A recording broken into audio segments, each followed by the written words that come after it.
जय हिंद दोस्तों, कैसे हो आप। VNS न्यूज में आपका स्वागत है। क्या पश्चिम बंगाल की राजनीति में अब राहुल गांधी के लिए रास्ते बंद किए जा रहे हैं?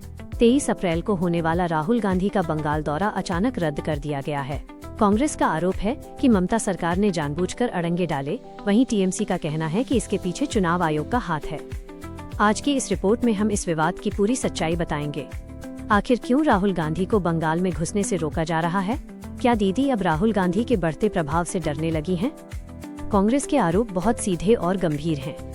बंगाल कांग्रेस अध्यक्ष अधीर रंजन चौधरी का कहना है कि राहुल गांधी की रैली के लिए जो अस्थायी हेलीपैड बनाया गया था, उसे TMC के लोगों ने नुकसान पहुंचाया।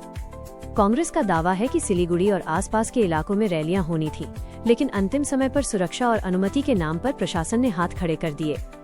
अधीर रंजन चौधरी ने यहां तक कह दिया कि ममता बनर्जी की पुलिस विपक्षी नेताओं के साथ पक्षपात कर रही है। कांग्रेस का मानना है कि ममता सरकार नहीं चाहती कि राहुल गांधी बंगाल की जनता से सीधे जुड़े।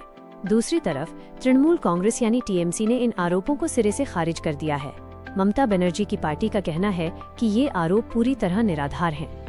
TMC का तर्क है कि राज्य में चुनाव चल रहे हैं और सारी सुरक्षा व्यवस्था अब चुनाव आयोग के हाथ में है। TMC के प्रवक्ताओं ने कहा कि अगर अनुमति नहीं मिली तो इसमें राज्य सरकार का कोई लेना देना नहीं है। TMC ने ये भी दावा किया कि जिस हेलीपैड की बात कांग्रेस कर रही है वो असल में ममता बनर्जी की रैली के लिए तैयार किया जा रहा था। राजनीतिक जानकारों का मानना है कि TMC जानबूझकर यह मामला चुनाव आयोग के पाले में डाल रही है ताकि वह सीधी आलोचना से बच सके। अब बड़ा सवाल ये है कि जो गठबंधन दिल्ली में साथ खड़ा दिखता है, वो बंगाल की सड़कों पर आपस में क्यों लड़ रहा है? चुनावों की आहट के बीच यह दरार अब साफ होने लगी है। अधीर रंजन चौधरी शुरू से ही ममता बनर्जी के कड़े आलोचक रहे हैं और राहुल गांधी का दौरा रद्द होना इस दुश्मनी को और हवा दे रहा है।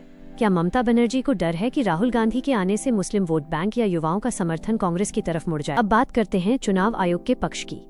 सूत्रों के अनुसार चुनाव आयोग ने सुरक्षा कारणों और रूट की संवेदनशीलता का हवाला देकर कुछ पाबंदियां लगाई थी। लेकिन कांग्रेस का सवाल जायज है कि अगर BJP के बड़े नेताओं को बंगाल में रैलियों की लगातार अनुमति मिल रही है, तो राहुल गांधी को क्यों रोका गया? ये पहली बार नहीं है जब बंगाल में किसी विपक्षी नेता के दौरे पर इतना बड़ा बवाल हुआ हो, लेकिन राहुल गांधी जैसे बड़े कद के नेता का कार्यक्रम रद्द होना कई सवाल छोड़ जाता है। राहुल गांधी का बंगाल दौरा रद्द होना क्या वाकई प्रशासनिक मजबूरी थी या फिर सोची समझी राजनीति? आपको क्या लगता है? क्या ममता बनर्जी को राहुल गांधी के बंगाल आने से वाकई कोई खतरा महसूस हो रहा है? अपनी राय कमेंट बॉक्स